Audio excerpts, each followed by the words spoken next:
Most businesses don't fail because the founder lacks vision. They fail because eventually the founder becomes the bottleneck. Today's guest is Guillaume Bailliard, and he has spent his career inside that exact problem. From GE Healthcare to startups to now helping small and mid-sized businesses scale as a fractional growth executive. In this conversation, we talk about why businesses plateau, why great salespeople often become bad sales leaders, and why the future belongs to operators who can combine human judgment with AI leverage. Let's get into it.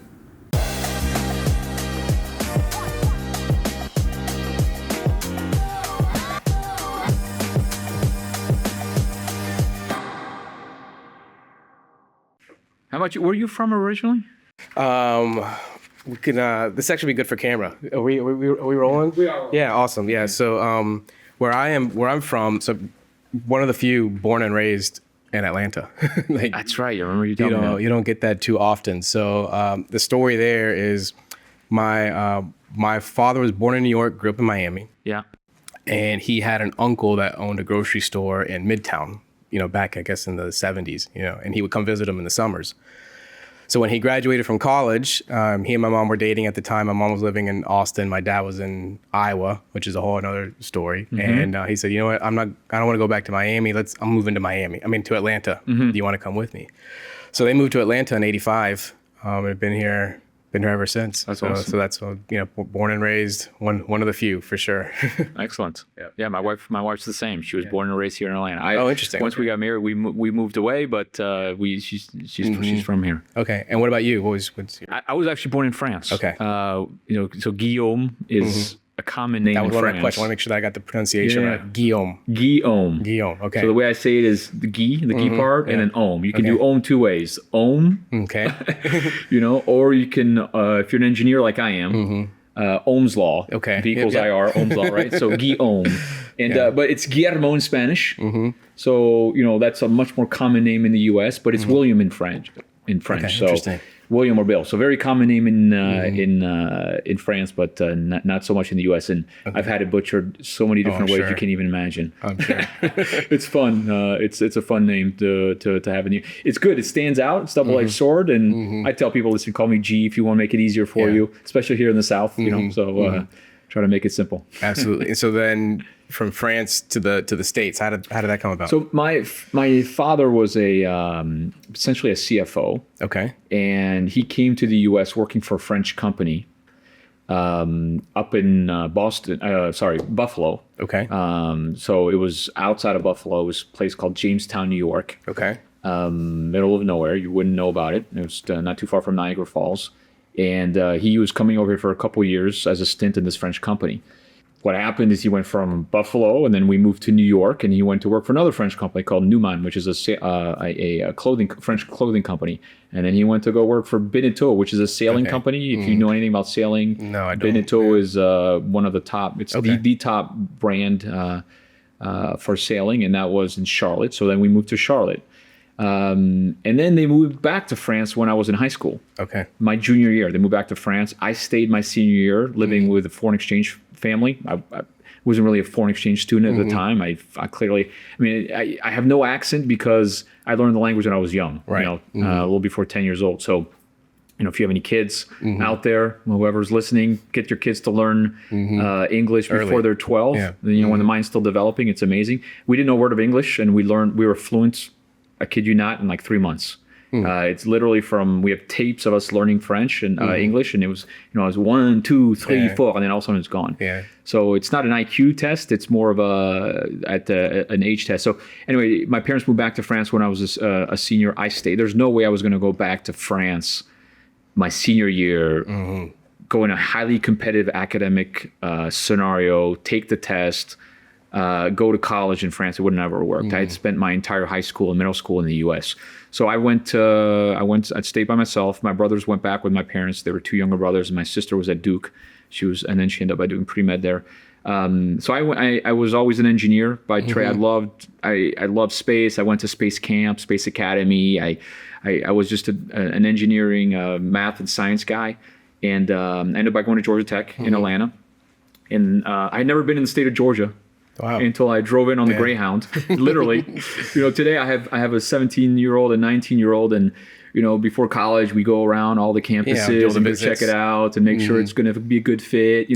Back then it was like, I looked on the list. I was like, okay, number one co-op program in the country. And the co-op program is they placed engineers to go do work in industry. So you study a quarter and then you go work for a quarter as an engineer somewhere. And, you made $14, $15 an hour. Back in mid-90s, that was a tremendous amount of money, and more so the experience, but I had to pay for a lot of my college. So so I picked Georgia Tech because it was first of all, it was a well-ranked college, but at the same time, it was number one in terms of placement for work. So I ended up at Georgia Tech. Aeronautical engineer at first, flipped to mechanical engineer because there were no aeronautical jobs back then. That's when NASA was cutting back and so on. So mechanical is aeronautical is a subset of mechanical. So long story short, went to Georgia Tech. That's how I ended up there. That's where I met my wife. I met my wife my freshman year. We dated all 4 years. We've been together for 30 years now. Oh, congrats. Yeah, that's awesome. So that's how I started that's the early part of my life. Yeah. So I want to test out a theory, which is on the language, right? And you said the age of 12. Yeah. I actually had read not too long ago that age is also more or less the line of demarcation of whether or not the child feels like they are American or if they are from the original. So if they moved before the age of 12 and then they kind of grew up here and they say, I'm American, but if they moved at 13 or 14 or 15, they might say, I'm Japanese or I'm Italian. Right. So how do you identify? Yeah, how do I identify? That's a good question. I'm Franco-American. I got my American. I had a green card for a while. I got my American citizenship when I was 21, but I've been in the States before that. At home, it was 100% French. Yeah. So I don't speak to my parents anything other than French. I can't understand their English. Yeah. No, I'm sort of kidding, but it's a very harsh accent. But so I would say I'm somewhere in the middle. Depends what I'm talking about. Like if I grew up sailing with my family, watching soccer with my family. So when I think about those things, I'm more French. Okay. When I think more about my business personality and way of doing things, I'm probably more American. So it's probably I don't think it's a binary answer. I don't think it's one or the other. Somewhere in the middle, depending on the topic. But I've clearly at home I'm married to an American. My kids have French passports because I'm French, but for that reason. But so I'm probably more overall American than French now, I would say. But it really depends on the topic. Right. Makes sense. I don't think it's binary. I don't know. Well, cool. Yeah. Well, I just wanted to ask. I'd read that. I thought it was fascinating and pretty cool. Pretty cool thing you got going on. So absolutely. One thing I hope that a lot of people do is regardless is just travel and see things. Because one thing that being French and coming to the U.S. has afforded me is the ability to kind of be a lot more open-minded about a lot of things, just problem solving in general and understanding other cultures and how things are done. And the U.S. is an unbelievable place with so many different things to do. And I remember in COVID, I would travel to Europe. Whenever I had vacation, I would go to Europe quite a bit because that's where a lot of my roots and my family, a lot of my cousins, uncles are still over there. But during COVID, we weren't able to travel as much. So I ended up by going to Yellowstone. I ended up by going to Arizona and see the canyons. So there's so much to do here. That's the positive thing. The downside is there's so much to do here that sometimes you don't go away and go travel to see other cultures. So it's that's an advantage that I think I have that I appreciate. Yeah, I agree. And I think that level of perspective that you get when you travel. My wife's from El Salvador, and so we just got back in February, and one of the things that always hits me as soon as I get back is when I go into Publix. It's just like every fruit imaginable everywhere, and it's a different level of appreciation, for the things that you have here, and just hot water all the time, and El Salvador it's a great country, but it's very much still a developing one, right? My daughter last week just came back from a mission trip in Dominican Republic with her high school, and I said, what did you miss most? She said, taking a shower. Yeah.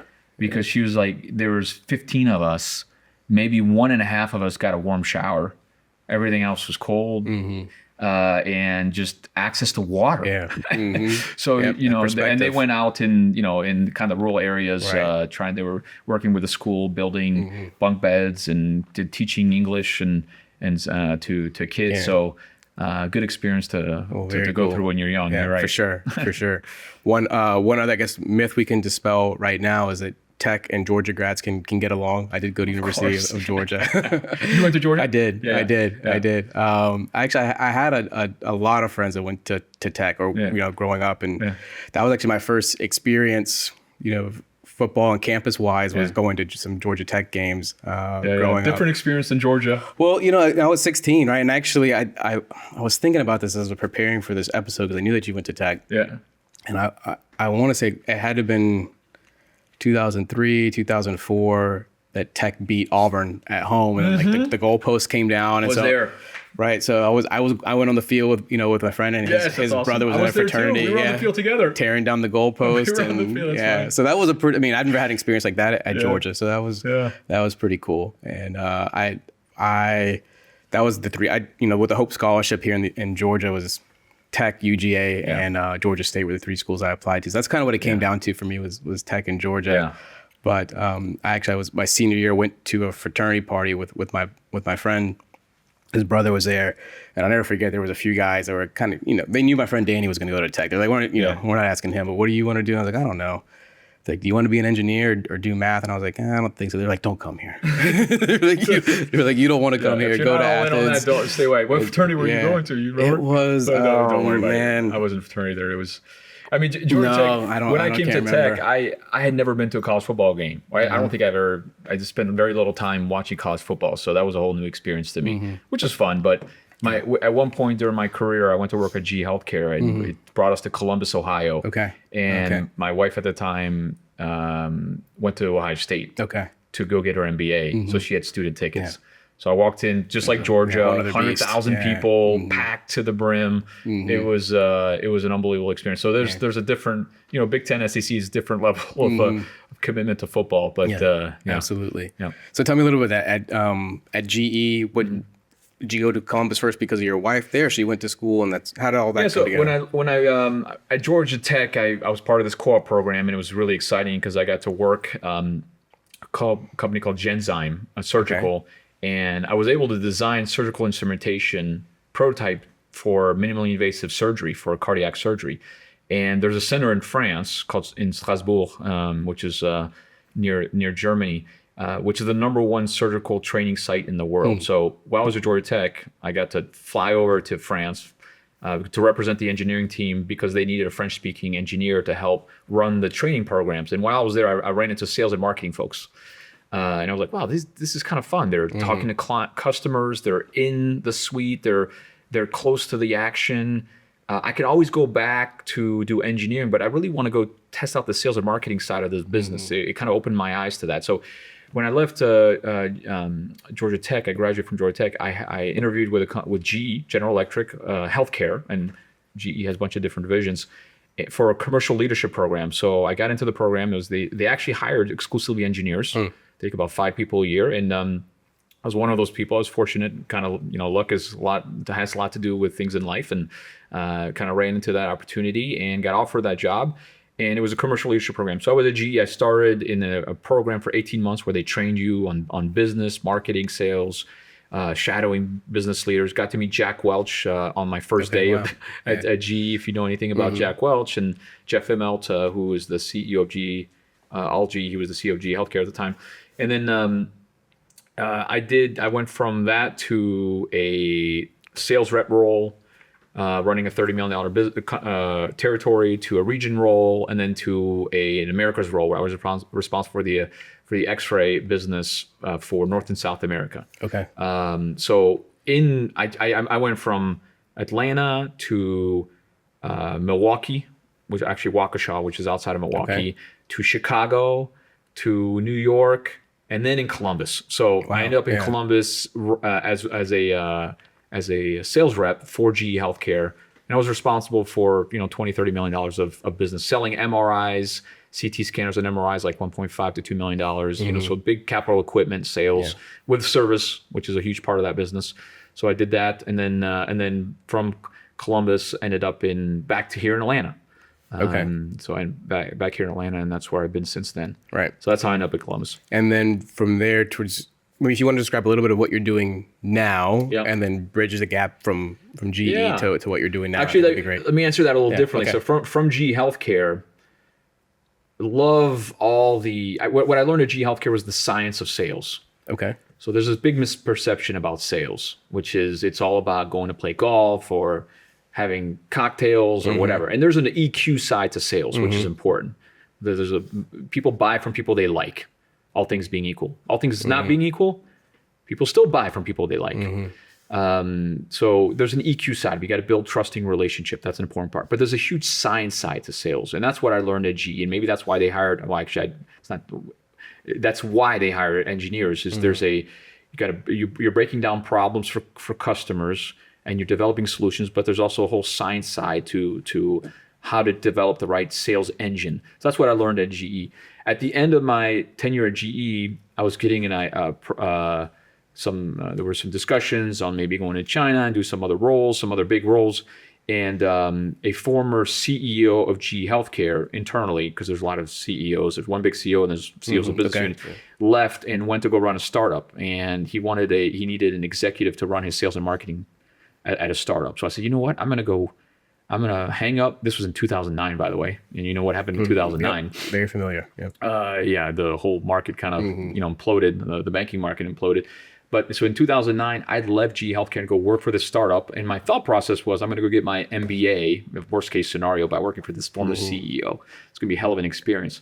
So I went to go work for a startup and left GE. And everyone thought I was crazy to leave GE because, you're getting promotion and all this stuff. And you're crazy to leave. So I left. I thought I could always go back. And then I went and did 4 different startups, and I was the CEO. Long story short, after my last role, I can get into more details on some of these jobs, but I've basically been in sales leadership roles, as including running a business here in Atlanta for about 7 years, a medical device business as a CEO, raising money, running R&D, all that fun stuff. And so kind of learned the good and the bad on what to do as a small business owner. Learn the hard way in failures and the successes. So it's been a lot. It's been a fun ride. At the end of my last role, I was looking for another opportunity, and I basically threw out my network at GE and startups and talking to VCs and being on boards and so on. People started knocking on my door saying, "Hey, can you help me launch my product here in the U.S.?" And I had a number of these start to come to me. So I said, "I'm staring at a firm." So I started my own fractional firm. I didn't know much about fractional. When you're in GE and some of these roles, you don't hear much about fractional. What does that mean? It's a huge growing market, by the way. If you look at the statistics, it's doubled in size in the last 2 years. It's exploding, and we'll talk a little bit more why that's exploding. But so I started my own fractional go-to-marketing business, and it's been just a tremendous fun. That's what got me to here today, to my current business at Propel Growth Founders, where I'm the founder, and I help basically small, medium-sized businesses, anywhere between 5 to 30 million. Got a client now that's got $30 million in revenue. I got another client that's got $6 million in revenue. So it's a big range. Basically helping scale, fix, or build sales engines. Okay. Yeah. Let's dig in more there, because that was one of the things I wanted to talk to you about, is just what is fractional, C-suite leader, like just conceptually, what does it mean? I'm sure there are other people out there. I know I was just telling you before we started rolling. Right. I talked to 2 people in the last week that I thought would have known for sure what the concept was, and didn't know, had no idea. So if you could just kind of. Yeah. First of all, I looked at this. I looked at this in preparing for this. I looked at some statistics because I wanted to understand the size, because I knew the size. But this Gartner report, if you're familiar with Gartner, this Gartner report shows that 30% of mid-sized companies are engaging at least with one fractional person. Wow. So it's a growing in size, tremendous, and for two very important reasons. First, there's a cost issue. So I have almost 30 years of experience of the successes and the failures from Fortune 50 companies to being CEO of startups. So you bottle up all that experience. And what is that worth? And if a small business owner, $5 to $10 million in revenue, wanted to hire that kind of experience, they just couldn't afford it. Yep. So that's the number one thing. And the cost of hiring a B or C player or having a bad hire is 2 to 3x of the salary on average. It could be even more, right? I mean, going down the wrong path. So there's a cost issue to it in terms of just not being able to afford all that experience. That's number one. The second very important reason is speed. So when you're launching and you're in a small business and it might take you 6 to 12 months to go hire a VP of sales, as an example. With an executive firm, it might take a while to go find the right person. And even when you find the right person, they may not have the right level of experience, so you're going to be a lot slower. So there's a speed to market and a speed to making the right decisions, understanding where the landmines are. So there's a cost and speed issue that are really driving the fractional world. And that's on the sales side, but that applies to fractional CFOs, fractional HR, a mechanism to bring in high value talent where you don't need a full-time person, but yet you're going to get the value in a more fractional way. Also, you don't have the burden of benefits. So if you take any salary, you multiply by 1.2 to 1.3 with benefits and everything else, tax, payroll tax cost. When you tack that on top, and then also gives you the opportunity to maybe even backfill and find a full-time role when the time is right, rather than go all in and overspend. Yeah. I mean, one of the biggest mistakes startups make early on is developing beautiful growth charts when they go raise money or if they're bootstrapped, and then overspending too early. And the number one reason why startups fail is not because they have bad ideas or bad products. It's usually because of lack of operating capital. And the fastest way to do that is to overextend yourself too early. So fractional allows you to bring in that knowledge set and speed at a fraction of a cost, and basically de-risk your business. What is it typically? I know you could probably speak for yourself, but maybe this applies to the full ranges. I mean, one day a week or a certain amount of hours a week, or what does it typically look like when somebody's getting a fractional C-suite leader? Yeah. So we have two types of engagements that we do, and this applies to other fractional folks as well. But one type of project is we'll come in for 3 to 4 months and allocate pretty much 1 day a week to that business to build the sales engine. And we have basically 35 proprietary deliverables that we execute on, that we methodically go through to build that sales engine, starting from the elevator pitch to sales messaging, to product fit, to segmentation, to writing down your sales process, implementing your CRM, all the way down to hiring, closing business. So we'll do that for 3 to 4 months. And then we can hand it back over to the business owner. So that's a short-term project. That's a 3 to 4 month project. But for fractional, and this is not just myself, this is across the board, we're increasingly seeing long-term commitments. I think the last time I looked at the statistics, I think the average 10 years, somewhere between 7 and 9 months of a fractional person in a business. So in that scenario, we build the infrastructure, and then we can become the interim for an extended period of time until the business warrants and has the cash to or the need to hire a full-time person, or we help them hire the full-time person, and then we hand over kind of the keys and the roadmap to that individual. That's a function of the speed of the growth of the business and their needs. So I have clients where I've done 3 months projects. I've got a couple like that, and I've got one right now where I'm 1.5 years as the interim VP of sales for the business. So it kind of varies, but on average, we see 7 to 9 months per client. How is what you just described different from consulting or like a traditional consulting engagement? Yeah, so it's fractional and consulting are very different in the sense. It's an important nuance. I'm glad you're asking the question. Consultants typically will come in, assess, provide a sales a set of slides on what to go do. Okay. And then that's typically where it stops. There's implementations involved in certain things, but that's typically where it stopped. Like on our end, we look at the strategy, we look at the structure of the business, the people that need to go in there, and then we go implement. So we go and actually roll up our sleeves, go meet clients, show the reps how to do it, show them how to fish, make sure there's a repeatable, predictable sales engine in place. And you can't generate a predictable sales engine by just providing a slide deck instead of training. That's where we're very different. We actually get into the weeds and actually are part of the team. I have an email from the company. I'm on the Slack channel of the company. I have a business card of the company. I'm representing the company. I'm basically an employee of the company without the burden of everything else that's associated with that as an employee, as a full headcount. It's really getting in the weeds and being part of the business.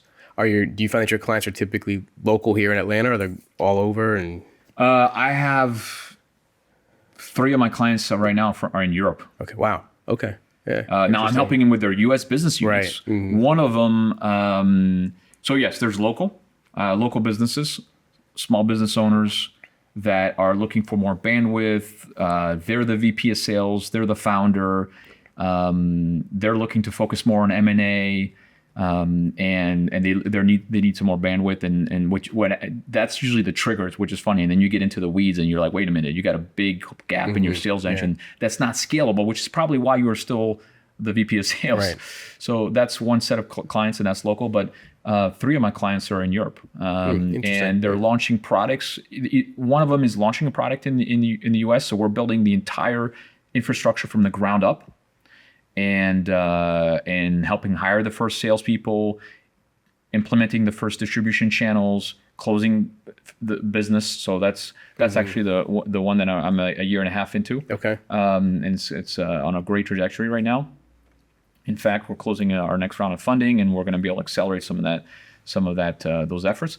And then one of them is a $30 million business where they need some help, and they're stuck in the U.S. They can't get beyond a certain amount of revenue, and they need somebody to come help kind of reassess their sales and their strategy and implement some changes. So yeah, actually European companies and local companies. Don't have anybody from Asia or Latin America. But when you come in as this sales leader, right? Are you sitting at like executive team meetings embedded with the leadership team, or you're more like not to the side, right? But you're not involved. Like, to what level are you involved with the leadership team when you're typically coming in? Yeah, so different depends on the size of the company, but usually I'm being pulled in from the top, from the CEO or the founder.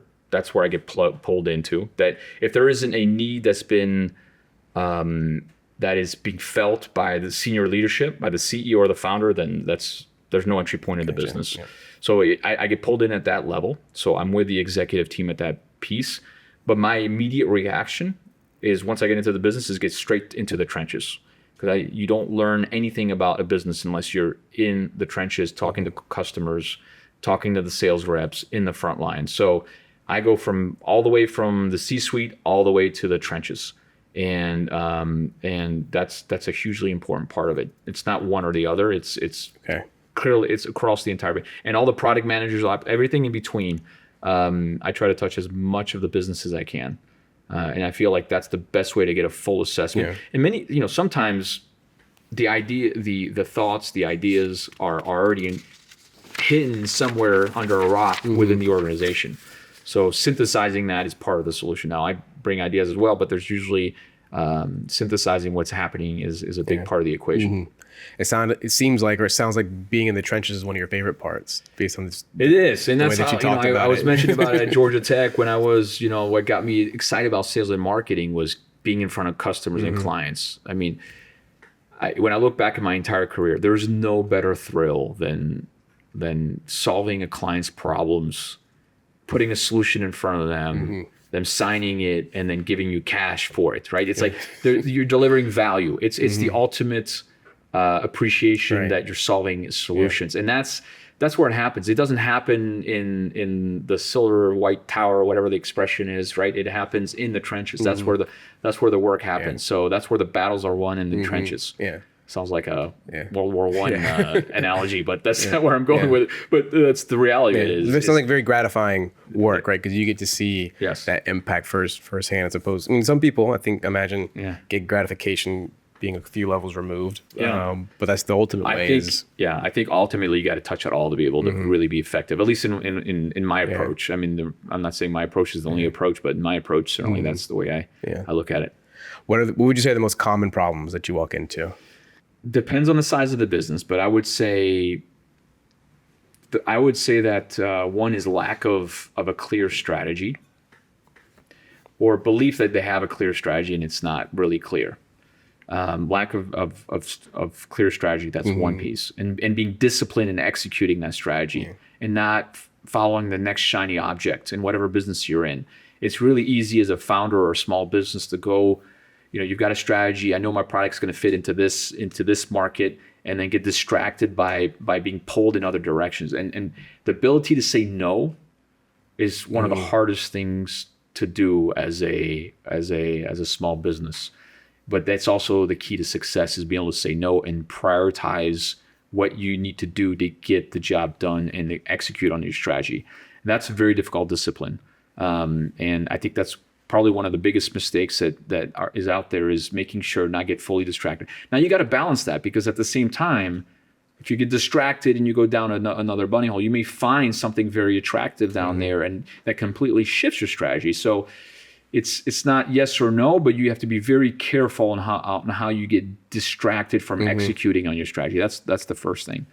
The second biggest mistake I've seen, and I've made this mistake myself early on in my career, is overspending early, being too optimistic about your growth plans rather than being methodical about proving through pilots. Or as an example, European company comes to the US, sees this massive 300 plus million population and massive opportunity, and hires sales reps to go cover the entire region. And overextending yourself, hiring 10, 20 sales reps, which have a significant amount of costs associated with it, thinking you're going to be able to all of a sudden replicate that success across the board.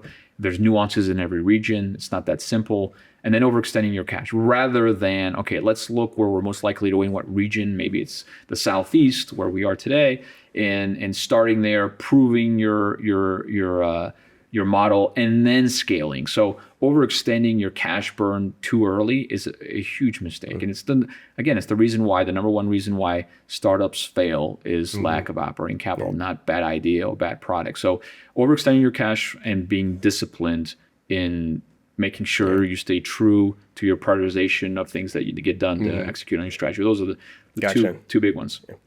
I'm curious how those conversations typically go. Like I was trying to put myself in the founder's shoes, or let's say I've got this pen, right, that I'm going to sell, and I'm excited about, like you said, 300 million people in the U.S. is huge.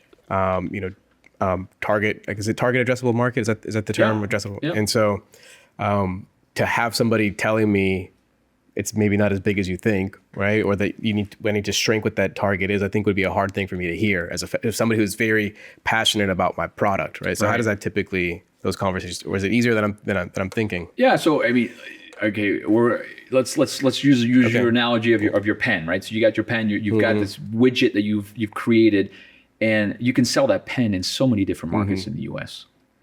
But where is it most likely to win? Is it you start, and this is actually what we do. Everybody is the best ink in the world. Right, exactly. That's the biggest mistake you can make, right? Yeah. So trying to first understand, what does your ideal customer profile look like? Is it a business person? Is it school? Is it the school system? Is it whatever? You breaking out the customers into segments that are approachable by certain distribution channels is the first step to take.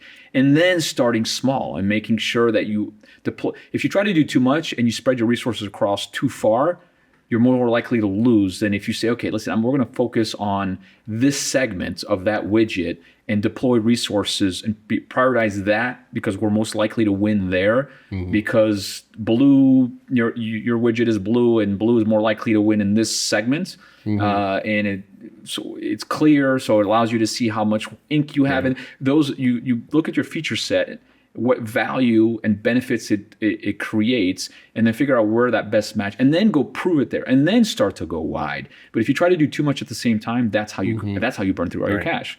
So be focused, prove your model. And by the way, if you're going to go ultimately not bootstrap this thing, but actually go raise money, then you can go to VCs and venture capital market, or whatever markets you want to, and say, look, here's my model times whatever number of markets. Now you can go and have a story to go raise money as well, or sell to somebody or a PE firm or whatever that will want to scale it. So making sure you're very targeted in your approach, and understanding what segment and your ideal customer profile is.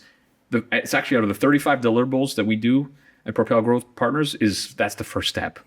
Is understanding where's the product fit, and are we focusing on the right and how does that fit your strategy? How does the research, so let's say you break it out into 30 different segments, right? Yeah. One executive is saying, I think these are the top 3 segments, another executive is saying these 3, and maybe it's just based on feel and what they think versus actual research. What does that part look like? So, there's typical tools that we'll deploy. Let's look at a SWOT analysis, your strength, your opportunities, your threats, your weaknesses of all those markets. Who's your competitor in those markets? What's their price points in those markets? Where is there an opportunity where you may stand out, or it's an underserved market, let's say? But you got to look at the market size, the market fit, but also where your competition and your competitive products might, how those may compete against you.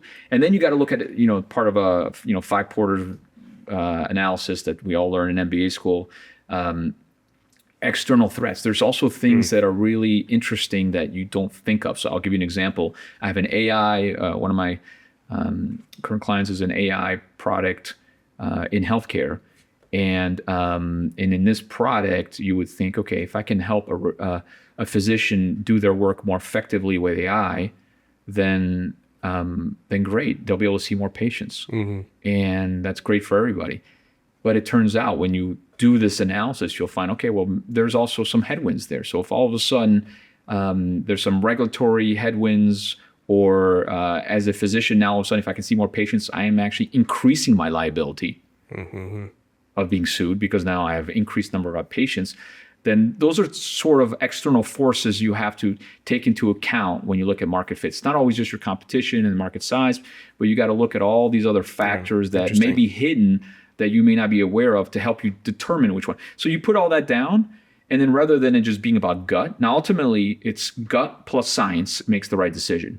There is a gut component to it, but there's a science side, which is what I'm describing. You put all that together, and then the leadership team's got to make a call. And as long as everyone is aware around the table of the risks and opportunities, then you can at least develop a plan and be disciplined in your approach based off of what you know.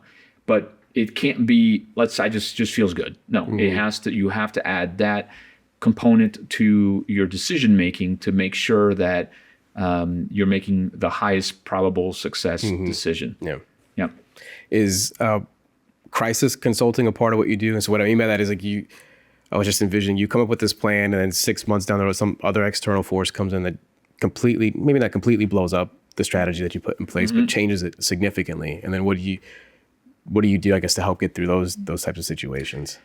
First of all, that happens clearly, not all the time, but it does happen. If you go long enough, things always change, right? So you got to have the culture and the discipline in your business to be able to adjust. So if you have the right KPIs, the right indicators, part of executing on the 35 deliverables is also making sure you've got the right objectives and the right indicators in your business that you're reviewing monthly, quarterly, whatever, to be able to assess how you're performing. And if certain things start to show some risks, maybe the top of the funnel is not feeling like it was at the beginning, what has changed? Then you're in a better position to actually make those adjustments. So if you've got the right process in place, and you've got the right culture in the company in place, which I put a lot of emphasis on, is making sure we got the right culture, then you are in a much better position to adjust, because you will adjust. Because if you're doing something well, someone else is losing. Your competitor. If your competitor is losing, unless they're boneheads, they're themselves are also making adjustments and trying to change things, or there's a regulatory change, or there's an external force, or there's a tariff that shows up, or there's COVID that shows up, or so there's certainly a lot of external factors you can't control. But what you can control is the indicators and the process to make sure that you are ahead of the game in any of these external forces showing up at your doorstep. For somebody who's maybe a small business owner or leader that's listening to this, what are some, I guess, warning signs or things that they should be paying attention to that would say, I need to call somebody like Guillaume? So we're talking about particularly fractional go-to-marketing and sales here, which is my role. If if you're stagnant in sales, you're stuck in sales and you can't. There's something holding you back from penetrating. You're at $10 million in revenue, but you just can't get to the next level, or you're seeing attrition in your sales team, or you have a funnel in place. Maybe you don't have a funnel in place. That's a fundamental problem in itself. But let's say you have a funnel in place, but you can analyze the shape of your funnel. So a typical funnel should look like what you think, right? Should look like this. I don't know where your camera is, but it looks like this, right? But if it starts to look like this, for example, and you're closing a line of business, but there's not a lot of stuff up front at the top end of the funnel filling in, that's going to work its well down, or it's bloated, and things are stuck in the middle, you're not able to close. So looking at the shape of your funnel can be a very important indicator. There's a lot of other indicators, but looking at the shape of your funnel, which is a function of what leads are coming in the top, if that's drying up, or you're stuck and nothing's closing, your close rates are changing. But typically, more macro perspective, if you're stuck and you're losing market share, or or you just can't grow anymore, then that's the time to really review your business. Yeah. Do the companies you work with typically, I don't want to say this, either have somebody in the role that you're coming in to do, or maybe they don't have the experience to get them over the hump, or is it more like the CEO is wearing multiple hats and there really isn't somebody that's doing that work, which is why maybe there's a gap? What does it typically look like? Well, actually, that's a good question. And that brings me up to another indicator, which is the CEO is in one role, in one client. The CEO finds himself half his time in the field with his sales reps. Okay, that's great at the beginning of your launch. That's not scalable. You can take your business maybe to $10 million, depending on your business doing that. But your bandwidth becomes an issue, and that's not scalable. So that's a huge indicator for needing somebody. But your question was, I'm sorry, just if what you typically see is it more of that setup, or is there sometimes there are people that are maybe they have like a sales, I don't know, VP sales title, but maybe they just don't have the skills necessary. Both. I have clients where there's an existing VP of sales. One big mistake that startups do is they take a great sales rep. They may have 2 to 3 sales reps, and they promote one to VP of sales because they're good at sales. That's not a good sales rep is not necessarily a good VP of sales. It's like, I'll give you an analogy with Michael Jordan, right? So Michael Jordan can hit a fadeaway 3-pointer with 1 second left, right? That's just he's unique in that sense, right? But can you scale that? No. Can you? Because that means he's a good coach? Well, no, and he wasn't, right? So it's so that's a great sales rep is not necessarily a good VP of sales. So I find sometimes that you have a good sales rep that was promoted to VP of sales, but doesn't have the sales processes and everything, or the sales engine optimized. So that's one scenario. The other scenario is it's a founder that's the VP of sales, and they took the business to however far they can. And they're passionate. They know the product better than anything because they built the thing. Right. They're not inherently good salespeople, but people bought from them because they trust them, they believe in them, and they're the founder. But when it's time to take the business to the next level, there's a time for that CEO to go focus on more strategic parts of their business to help grow it and hand over to somebody that can become that VP of sales. Sometimes it's a relative. Those are the hardest ones. Right? It could be a cousin, it could be a family member of the CEO that's the VP of sales. And those are the hardest ones. But that's where an external force can help reassess or maybe even reallocate that individual. It's not about coming in and firing an individual. Right, that was my next question. It's about, do you help them either move into something else or to acquire some of those skills? 100%. Yeah. Either come in and help develop the process for them and hand it right back over to them. And they just didn't know they didn't have the toolkit that we have. So help them develop the code so they can be enabled to go execute on or they're just the wrong person to be the VP of sales. And they might be really good at something else. So that's where I can become the kind of forcing function to do that. And that can be really important for a business. How are your clients typically finding you? It's two Where are you different finding them? Yeah. Yeah, it's two different pathways actually. The large majority of my clients are from my network. Just from almost 30 years of being in the business.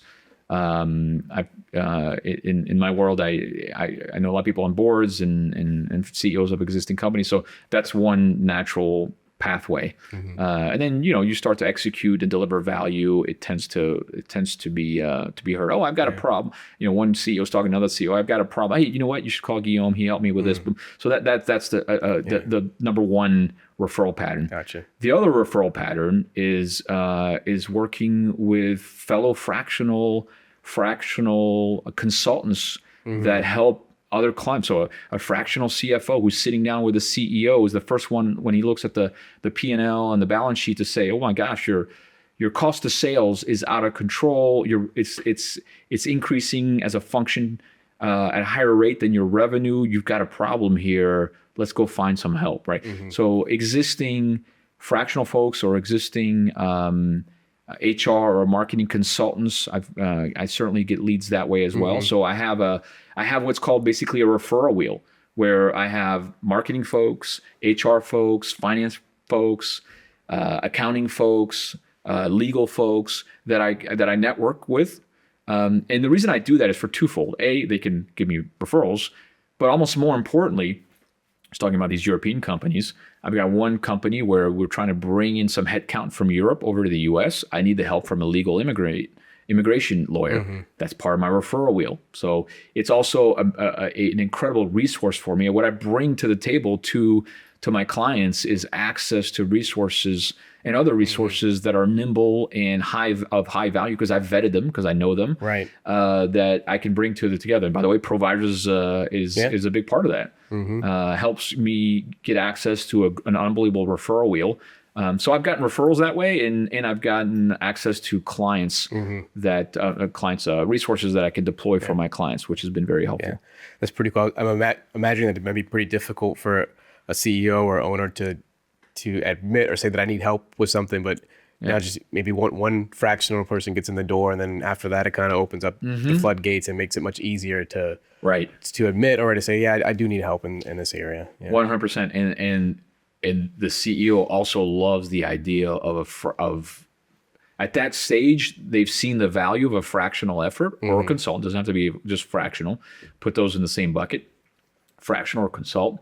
And they've seen the value of that. So it's easier to bring in a second person at the right time.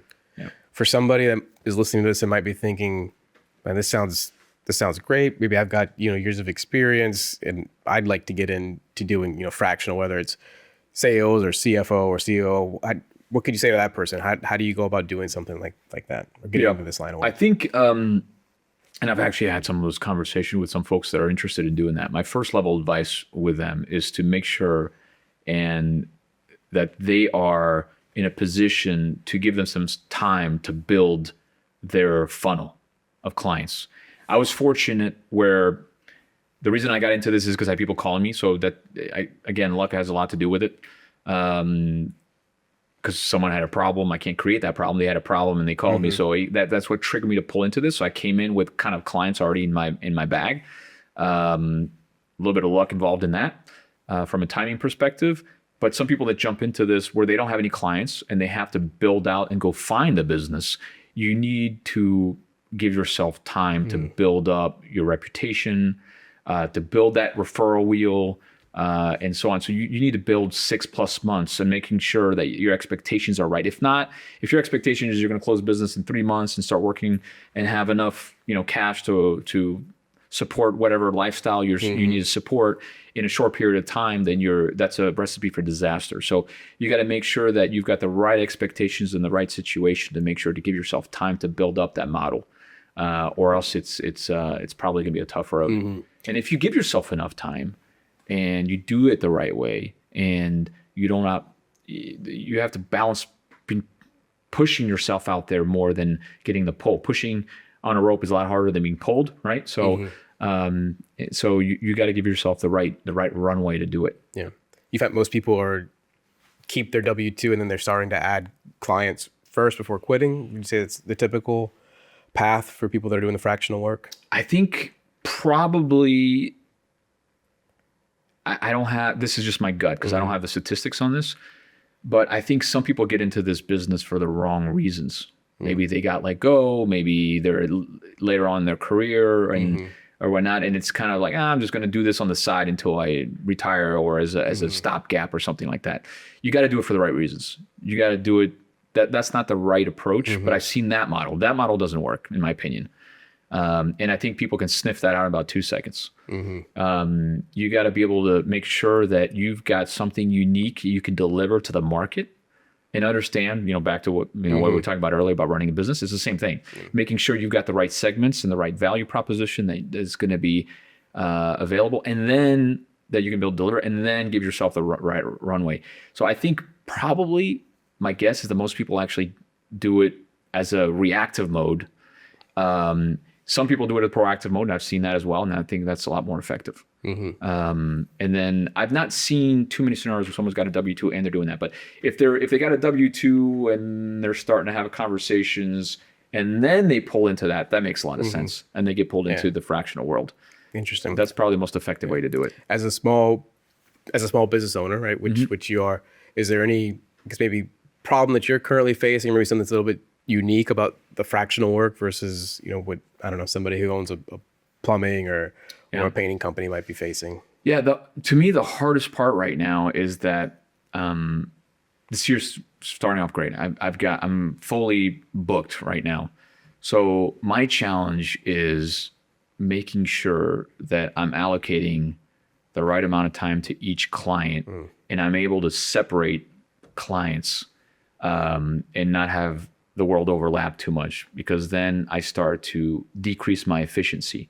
So being very disciplined on Mondays for this client, Tuesdays for this client, Wednesdays for this client, or sometimes I break up half days, but making sure I'm disciplined on that, as well as making sure I give myself enough time to do business development work like we're doing today.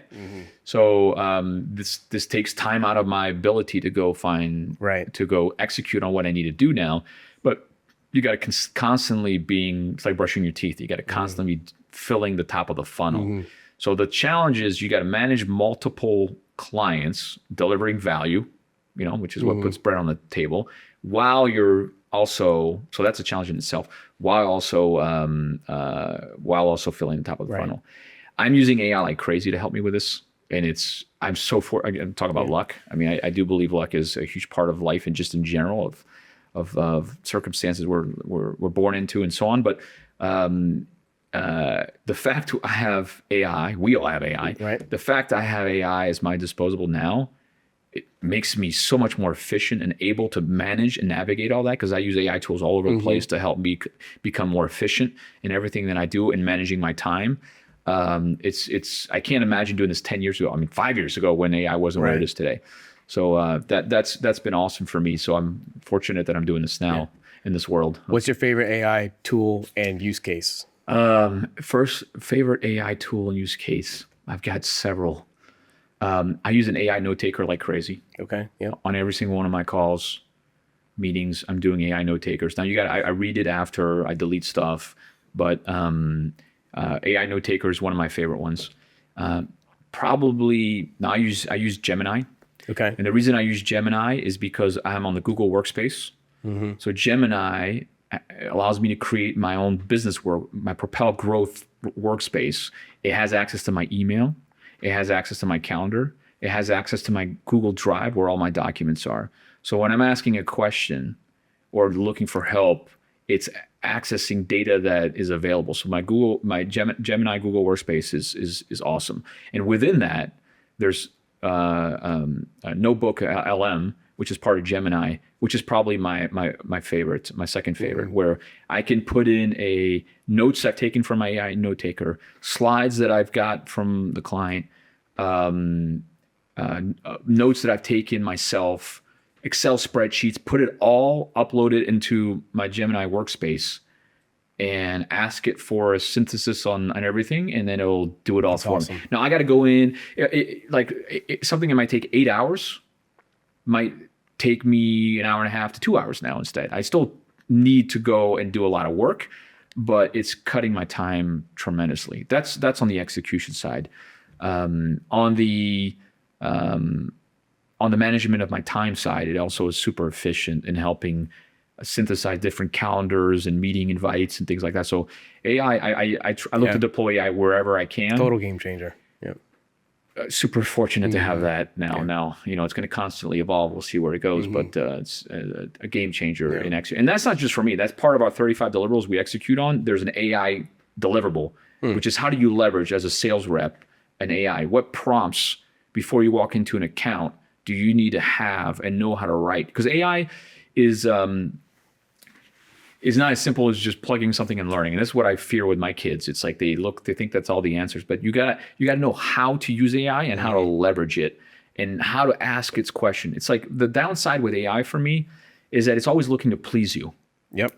It's always looking to say, "Oh, that's a great question. And here's the answer." Sometimes I put in my prompt, do not tell me what I want to hear. Right. I literally put that in. Do you really? Yeah. That's awesome. I've not tried that. I'll try that. It helps. Yeah, it probably does. Yeah. So it's like it wants to make everybody happy. So sometimes it omits things that are super important by giving you part of the answer.